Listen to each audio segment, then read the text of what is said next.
How to Make People Like You in 90 Seconds or Less by Nicholas Boothman. Learn the art of forming fast and meaningful connections.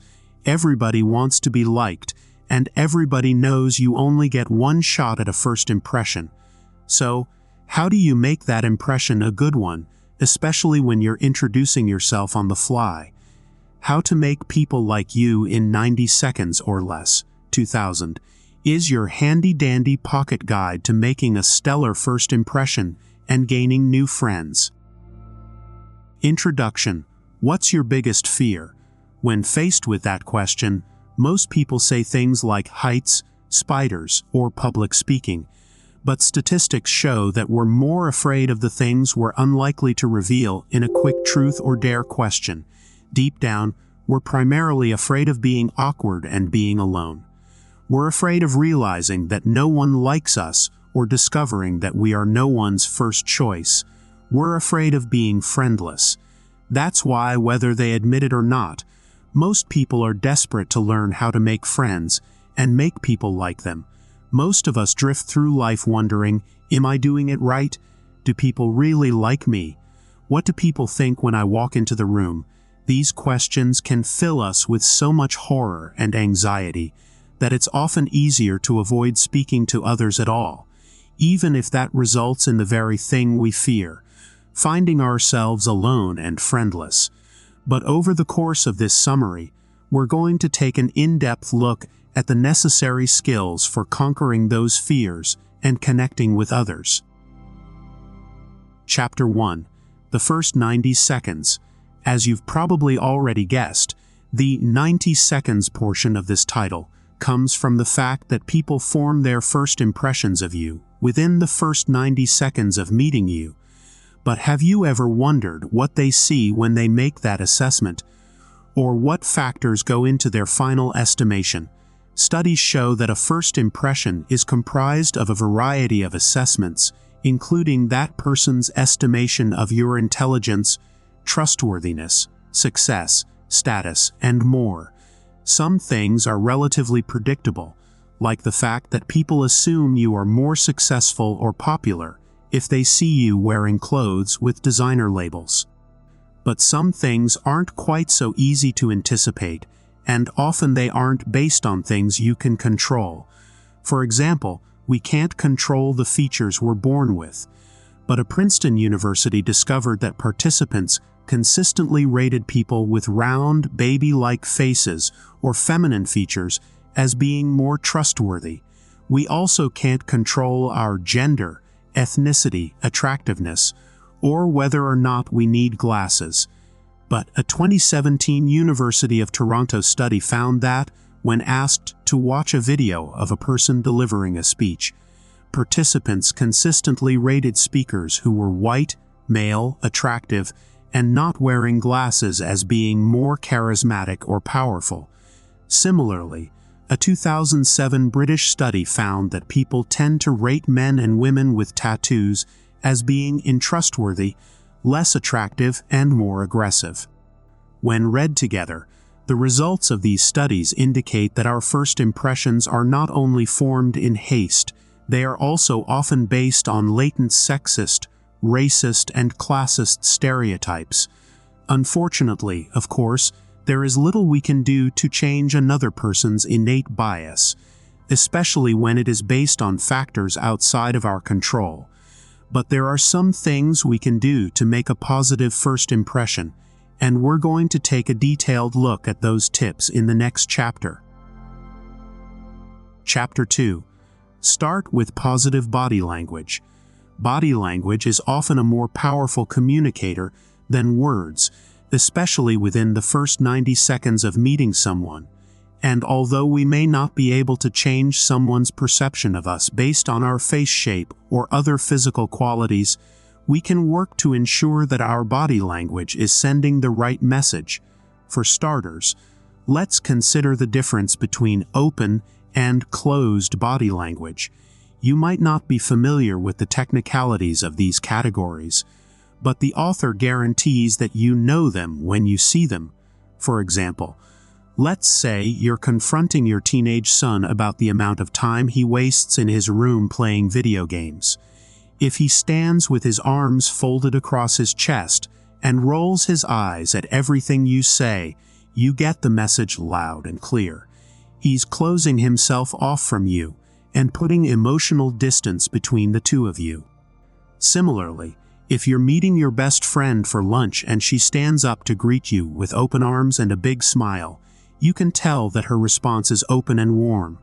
So keep these principles in mind when you're meeting someone new for the first time. Don't be like your grouchy teenager. Use your body to communicate openness. This might mean standing with your arms hanging loosely at your sides, a position that suggests you're at ease with yourself and others, and with your body turned towards the other person in an open and inviting manner. By leaning towards the other person slightly, you indicate that you're interested in them and what they have to say. This creates a friendly atmosphere and invites the other person to feel at ease in your presence. Maintaining direct eye contact is the next step. Obviously, you don't want to stare them down. Too much unblinking eye contact and they may start to wonder if you have a creepy hidden dungeon in your basement. So, instead, initiate a few seconds of direct eye contact while smiling. This says simply that you see them and you're positive and willing to engage. And as an added bonus, this behavior will also help boost their impression of your IQ. We know that because in 2007, researchers at Loyola Marymount University conducted a study to measure the effect of eye contact on first impressions of intelligence. Nora A. Murphy, the lead researcher, described her findings as follows. Looking while speaking was a key behavior. It significantly correlated with IQ, was successfully manipulated by impression-managing targets, and contributed to higher perceived intelligence ratings. Unsurprisingly, Murphy also found that wearing glasses enhanced a first impression of intelligence. So, while it's not necessary to wear glasses if you don't already need them, good eye contact is a must. Keep in mind that all of these nonverbal factors set the tone before you and the other person ever speak a word. So, now that you've established a positive vibe through your nonverbal communication, it's time to turn your attention to the spoken portion of your interaction. This is where a lot of people start to falter. So the most important thing to remember is, don't panic. Many people shoot themselves in the foot from the get-go because they worry that they're going to say the wrong thing. As a result, they make themselves look unnecessarily awkward. So, wherever possible, try to avoid overthinking and other anxiety-inducing behaviors. Just go for the basics. Smile. Introduce yourself with a simple, "Hi, how are you?" and tell them your first name. This is an instant icebreaker that invites the other person to respond in kind. And if, like a lot of people, you're worried about forgetting their name, you can just repeat their name immediately afterwards, in a natural way, like saying, "Allison. Great to meet you, Allison." You can even compliment their name if it feels natural to you, or include an anecdote like, "Oh, my sister's name is Allison." Chapter 3. Moving beyond introductions. Okay, so let's say you've nailed the introduction. You're feeling confident and the first impression has gone well. Now what? Many people start to get nervous at this point because they struggle to think of conversation topics or worry that they'll say the wrong thing. And that's why this chapter is going to focus on the technique of establishing a good rapport. Rapport is defined as a close and harmonious relationship in which the people or groups concerned understand each other's feelings or ideas and communicate well. And that's exactly what you want when connecting with others, right? So, how do you cultivate that? A natural rapport usually develops when you have something in common with another person. For example, let's say you meet someone new and discover that you have a mutual friend or are members at the same gym. This will give you an instant point of connection, and enable you to talk freely about your shared interests. Even if you two ultimately have very little in common, you'll feel like you do, and this will facilitate a sense of kinship and pleasurable communication. But what do you do in situations where you don't have that instant in with another person? In these cases, there are other ways to build a good rapport, and they all start with your attitude. Although you might think the success of the conversation is determined by your shared interests or the other person's response, the truth is that the attitude with which you approach the conversation is actually the biggest deal breaker of them all. The author describes the differences between these attitudes as being useful and useless. So let's take a look at the characteristics of each type. As you've probably already imagined, a useful attitude is the one you want to cultivate because it's a positive starting point. The key difference is that a useful attitude is characterized by your assessment of what you want out of the conversation. In other words, it's when you start the conversation by thinking, "I want to get to know this person," or "I want to make a positive impression on this person so they can help me with my customer service issue." By contrast, a useless attitude concentrates on the aspect of the scenario that you don't want.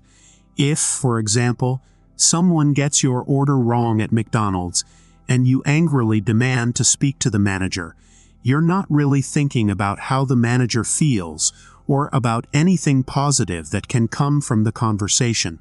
Rather, you're thinking about how angry you are that your order is wrong and how you don't want it to be wrong. And if you've ever tried this approach to interacting with someone, you already know that it's usually not very effective. In this respect, your attitude really is useless because it's unlikely to accomplish anything constructive. Instead, the most likely outcome is that you're going to yell at the manager. The manager will either respond angrily or feel hurt and attacked, and you probably won't get what you want anyway. Instead of getting your order refunded or your items replaced, it's more likely that you'll walk away empty-handed, knowing that you've needlessly ruined an innocent person's day. So, what alternative course of action can you take? And what can you do when the other person really does deserve to be yelled at? Well, obviously, even if someone deserves it, being unkind and confrontational isn't the best course of action. So no matter how justified your anger is, try to approach each interaction with a useful attitude. Even in moments of conflict, you can adjust your attitude by thinking about what you want from the conversation. So, for example, in the case of the McDonald's snafu, you can transition from thinking, "I don't want my order to be wrong," to "I want someone to help me make it right." This will enable you to adjust your perspective and speak calmly and kindly to someone who can help. After all, we all know that people are more likely to help you if you're nice to them. So just try the nice approach instead. You can also use the body language tips we've discussed in the previous chapters to help. Chapter 4: How to be a good conversationalist. But now that we've considered how to build rapport during conflict, let's take a look at rapport-building strategies for more neutral situations. As we've previously mentioned, nonverbal communication establishes the tone for your first impression, but conversation takes you the rest of the way. So how can you be a good conversationalist? To get the conversation off on the right foot, the author recommends starting with questions that invite the other person to talk freely. For example, what do conversation experts, psychologists, and professional interrogators have in common? They all believe that following the rule of 5 W's and an H is a great idea. Okay, maybe don't lead with that question in an actual conversation with someone, but you get the idea. If you're not familiar with the 5 W's and an H rule, don't worry, it's really simple. It's simply a way of describing 6 questions that begin with who, what, where, when, why, or how. Questions that follow this format are awesome for starting conversations because they invite conversation. For example, let's say you're at a new cocktail bar that's just opened in town. You're sitting next to someone you don't know, and both of you have been waiting on your drinks forever. If you wanted to strike up a conversation with that person, you could apply the body language tips we've already mentioned, adopt a useful attitude, and say something like, "So, what drink did you get?" This is an open-ended and inviting question that can't be answered with a yes or no response. Rather, it invites the person to reply in detail. Once they tell you what they ordered, you can respond by saying something like, "Oh, that sounds great, I ordered the espresso martini. I hear it's supposed to be really good." This, of course, invites the other person to remark that they love coffee or maybe tell a funny anecdote about their experience with espresso martinis. Either way, it keeps the conversation flowing in a natural and friendly way, which is exactly what you want, even if you two don't share similar tastes. The friendly vibe of the conversation will enable you to connect and enjoy each other's company. Because, although it's nice to have something in common with another person, it's not necessary for forming friendships or even enjoying a casual chat. In fact, many people who are very different from one another maintain close friendships because they enjoy each other's company. So, keep this in mind as you strike up a conversation. You can also keep the conversation flowing by asking questions that build on what your partner said. For example, if the other person says, "I don't go out often, but I've had a really stressful day at work, so I thought I'd grab a nice cocktail to relax," you should say something like, "Oh, I know the feeling, what do you do for work?" No matter what other strategies you employ, showing interest in your conversation partner is the best way to connect every time. It's also guaranteed to help the other person form a positive impression of you, because everyone likes it when people are nice to them and interested in what they have to say. Chapter 5. Final Summary. The pressure to make a good first impression can make us feel awkward and scared. We all want to make friends and make people like us, but many of us feel as though we don't know. Fortunately, however, you don't have to flounder through life in confusion. By practicing open body language and displaying positive nonverbal cues, you can put forth a positive impression in the first 90 seconds of meeting someone. But once that first 90 seconds is up, remember to keep the conversation flowing by starting with a friendly introduction, remembering someone's name, and asking open-ended questions that show you're interested in what they have to say.